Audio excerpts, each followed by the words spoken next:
The first time I heard the noise coming from my basement, I told myself it was just the house settling. Old homes make sounds, especially at night. But when the noise started calling my name, I realized something was very wrong. Basements are meant to store forgotten things, but sometimes they hide things that never wanted to be found. Tonight, you are about to hear 4 disturbing true basement horror stories that left real people questioning what was living beneath their feet. These are not urban legends. These are not ghost stories told around a campfire. These are accounts that still keep people awake at night. If you enjoy true scary stories that crawl under your skin and stay there, subscribe now and turn on notifications, because stories like these are not meant to be faced alone. I bought the house in rural Ohio in early spring. It was cheap. Too cheap for a 3-bedroom place with a finished basement, but the realtor blamed it on a rushed divorce sale. The previous owner had moved out suddenly, leaving furniture behind, clothes in closets, and a refrigerator still plugged in. I told myself I was lucky. The basement was the biggest selling point. It was large, dry, and freshly painted, except for one door in the back corner. That door was different. It was solid steel, no handle on the outside, just a keyhole. I asked the realtor about it. She paused before saying it was an old storm shelter. I didn't question it further. The first night I slept there, I woke up at 2:17 a.m. to a dull thud coming from below my bedroom. It sounded like someone dropping a heavy object on concrete. I lay still, listening. A few seconds later, I heard it again. 3 thuds, evenly spaced. I told myself it was pipes. Old houses have bad plumbing. But the sound wasn't hollow. It was thick, heavy, intentional. The next morning, I went down to the basement. Everything looked normal. No signs of movement, no leaks. The steel door was still locked. I didn't have the key. I tried the knob anyway. It didn't move. That night, the sound came back, louder. This time it wasn't thuds. It was scratching. Long, slow scratches, like fingernails dragged across concrete walls. I sat up in bed, my heart pounding, telling myself I was imagining it. Then I heard a voice. It was faint, muffled, but unmistakably human. It whispered, "Help me." I didn't sleep after that. The following day, I called the realtor and asked again about the basement door. Her tone changed immediately. She said she didn't have any more information and suggested I contact the county records office. At the records office, an elderly clerk pulled up the property history and frowned. She told me the house had been flagged 15 years earlier due to a missing persons investigation. A man had disappeared. The case was never solved. That night, I went back into the basement with a flashlight. I stood in front of the steel door. I pressed my ear against it. Silence. Then, very softly, I heard breathing on the other side. I backed away so fast I slipped on the concrete steps. The next day, I hired a locksmith. When he arrived, he refused to open the door at first. He said the lock was industrial, not residential. It was designed to keep something in, not out. Against his better judgment, he drilled it open. Behind the door was a small concrete room. No windows, no ventilation, no furniture, just scratch marks covering the walls from floor to ceiling. Deep grooves dug into the concrete. In the center of the floor was a drain, stained dark brown. The smell hit us immediately. Rot, metal, something long dead. In the far corner, bolted to the wall, were handcuffs. The police were called. Forensic teams sealed the house. They found traces of multiple individuals in that room. DNA from at least 3 people. None matched anyone still living in the house's records. The previous owner was arrested 2 states away. He confessed to keeping people locked in the basement room for weeks at a time. He said he liked knowing they were beneath him while he slept. What still haunts me is this. The night before the door was opened, I heard breathing. According to police, no one had been held there in over a decade. The first night I slept in the house, I woke up convinced someone else was there with me. I couldn't explain why. There was no sound at first, no movement, just a heavy pressure in the air, like the house itself was holding its breath. I lay still in the darkness, staring at the ceiling, listening for anything that could confirm I wasn't alone. Then, from somewhere beneath my bedroom, came a dull, solid thud. It wasn't loud, but it was heavy, like something striking concrete with intention. I checked the time on my phone. It was 2:17 a.m. I had moved into the house in rural Ohio less than a week earlier. It was an older place, built sometime in the late 1960s, with wood paneling, narrow hallways, and a basement that stretched almost the entire length of the house. The price had been suspiciously low, but the realtor assured me it was due to a rushed divorce and an owner who wanted to disappear quickly. At the time, that explanation felt believable. Now, lying awake in the dark, it felt like a warning I had ignored.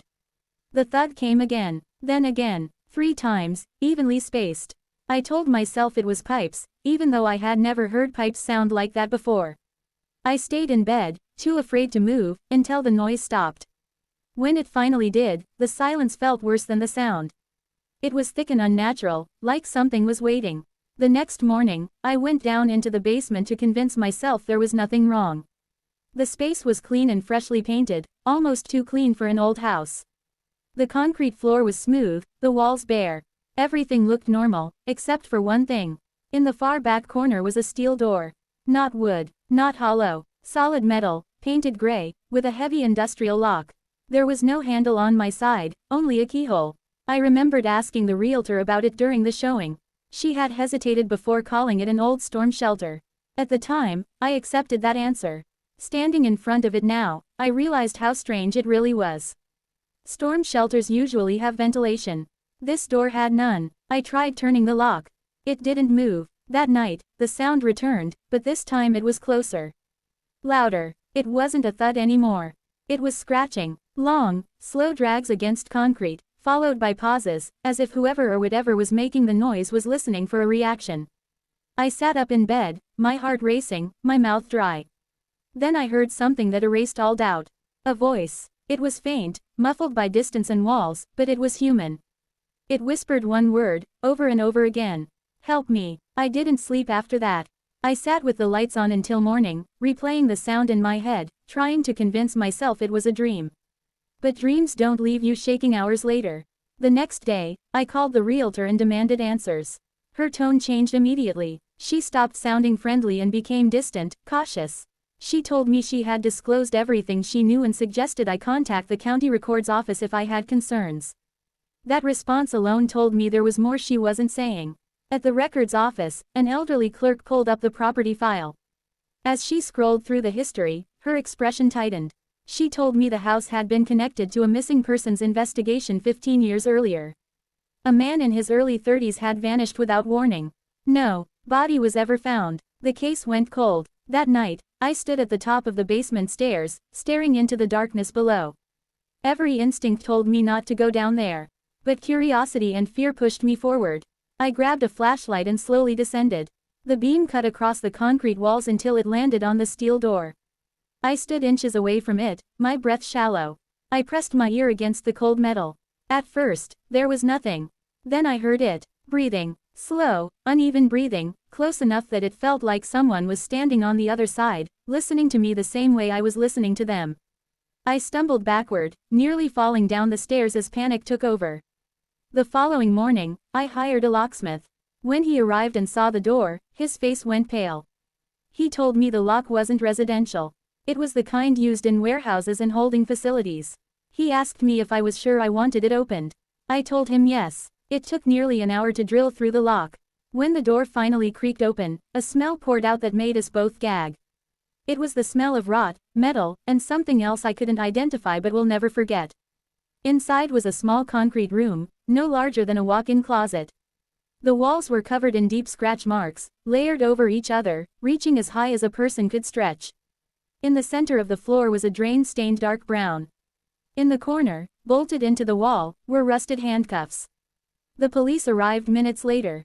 Forensic teams sealed the house. They found traces of multiple people inside that room. DNA from at least 3 individuals. The previous owner was arrested days later in another state. He confessed to imprisoning people in the basement for weeks at a time. He said he liked knowing they were beneath him while he slept. I was a college student in upstate New York when I rented a basement apartment to save money. The landlord was friendly but distant. He lived upstairs and told me he worked nights. The basement had its own entrance, its own bathroom, and a thin wall separating my space from a locked storage room. He said the storage room held old tools and asked me never to touch it. The first week was quiet. The second week, I started hearing footsteps above me even though the landlord said he was gone at night. I assumed he came home early. Then the footsteps started happening inside the basement. Slow pacing back and forth along the shared wall. I confronted the landlord. He laughed and said old buildings echo. He told me not to worry. One night, I woke up to the sound of whispering. It was coming from inside the wall. Multiple voices, overlapping, too quiet to understand. I pressed my ear against the wall and felt vibrations, like someone was speaking directly on the other side. The next morning, I noticed small holes drilled into the wall near the ceiling. Perfectly round, like peepholes. I installed a camera in my room. That night, the camera captured something that still makes me sick. At 3:42 a.m., the door handle to my apartment turned slowly. It didn't open. Then I heard breathing. Heavy, close, excited breathing. The handle turned again. I screamed, and the sound stopped instantly. I sent the footage to a friend. He told me to leave immediately. Before I could move out, the police showed up. The landlord had been arrested after a woman escaped from the locked storage room. She had been missing for 6 months. Inside that room, police found bedding, food wrappers, recording equipment, and dozens of labeled videotapes. Each tape had dates. Each date matched nights when I had heard whispering. I later learned the landlord watched his victims through holes drilled into my wall. I grew up in a quiet neighborhood in Indiana. Our basement was unfinished, dark, and off limits. My parents told me it was unsafe. I believed them until I was 14. That year, I started hearing crying from the basement at night. A child crying, soft, desperate sobbing. I asked my parents. They told me it was my imagination.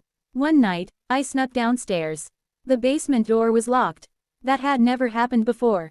I pressed my ear against it and heard breathing. Slow and uneven. I knocked. The crying stopped. Years later, after my parents died, I inherited the house. While cleaning the basement, I found a hidden door behind shelves. Behind it was a small room with drawings on the walls. Stick figures. Tall shapes with no faces. Dates written in shaky handwriting. Police later confirmed a child had disappeared in our neighborhood 30 years earlier. My parents had been questioned but never charged. Some houses feel wrong long before you understand why. When I think back to my childhood home in Indiana, that feeling was always there, lingering in the corners, hiding in the silence. As a kid, I didn't have the language to explain it. I only knew there were parts of the house my parents didn't want me to see, and the basement was the most forbidden of all. The basement door was at the end of a narrow hallway, painted the same color as the walls so it blended in. My parents told me it was unsafe, that the steps were unstable and the lights didn't work. I believed them because I trusted them. Still, at night, when the house was quiet, I would hear something drifting up through the floor. At first it was just a sound I couldn't place, like a faint hum or distant wind. As I got older, the sound became clearer. It was crying. The first time I recognized it, I was 11 years old. I woke up in the middle of the night and heard soft sobbing coming from beneath my bedroom. It sounded like a child trying not to be heard, gasping quietly between breaths. I lay frozen in bed, listening. I told myself it was my imagination, or maybe a TV left on somewhere. But the crying had emotion in it. Fear, desperation, loneliness. The next morning, I asked my mother if she had heard anything during the night. She didn't even look up from the sink when she said no. Her voice was flat, almost rehearsed. When I asked my father later, he told me I had a bad dream and advised me to stop watching scary movies. I knew then that they were lying, but I didn't understand why.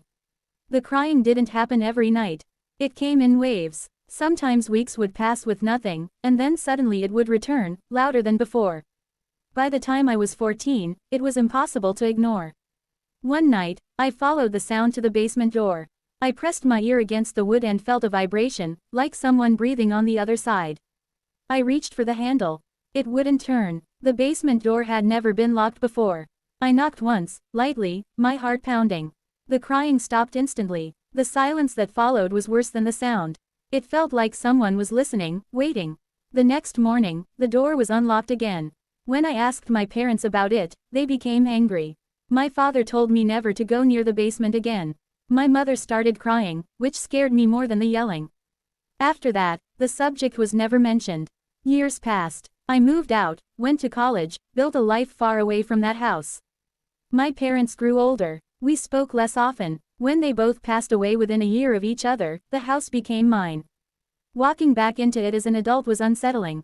Everything looked smaller, but the feeling was still there. That heaviness in the air. The first night I stayed there alone, I didn't hear crying. I almost felt disappointed, like I had imagined it all. Then, just before dawn, I heard a single sob echo up from below. I went to the basement door and found it locked. This time, I didn't knock. I forced it open. The basement was unfinished, just as I remembered. Concrete floors, exposed beams, bare bulbs hanging from wires. But something was different. In the far corner, hidden behind old shelves and boxes, was a section of wall that didn't match the rest. The paint was newer. The seams were uneven. I moved the shelves aside and found a narrow door I had never seen before. It wasn't locked. Behind it was a small room, barely large enough to stand in. The walls were covered in drawings made with charcoal and crayon. Stick figures holding hands. Tall shapes looming over smaller ones. Faces with no eyes. Dates were written beneath some of the drawings, stretching back decades. The crying came back then, loud and close, filling the room until I couldn't tell if it was coming from the walls or my own chest. I ran upstairs and called the police. The investigation uncovered something my parents had buried long before I was born. 30 years earlier, a child from our neighborhood had disappeared. A boy, 8 years old. He had last been seen playing in our yard. My parents had been questioned but never charged. Evidence had been circumstantial. The case went cold. The room in the basement changed everything. Forensic tests found traces of blood, old but unmistakable. The drawings were analyzed by child psychologists, who said they showed long-term confinement and fear. My parents were no longer alive to answer questions. I sold the house immediately. I didn't take anything with me. I still hear the crying sometimes, usually when I'm half asleep, echoing up from somewhere deep and unreachable. Some basements don't just hold memories. They keep them alive.